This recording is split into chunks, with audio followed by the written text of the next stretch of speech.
Великий или Чистый четверг сегодня отмечают верующие. Четвертый день Великой Седмицы, Страстной недели, в христианстве имеет особое значение, в том числе и для якутских верующих, которые сегодня собрались в Градоякутском Преображенском соборе, где прошла торжественная литургия.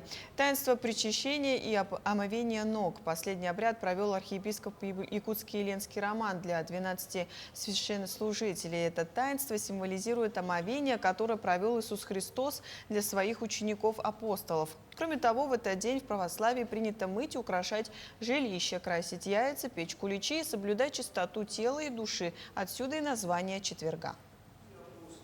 И сегодня это священное действие мы совершили здесь, в кафедральном соборе, уже который раз.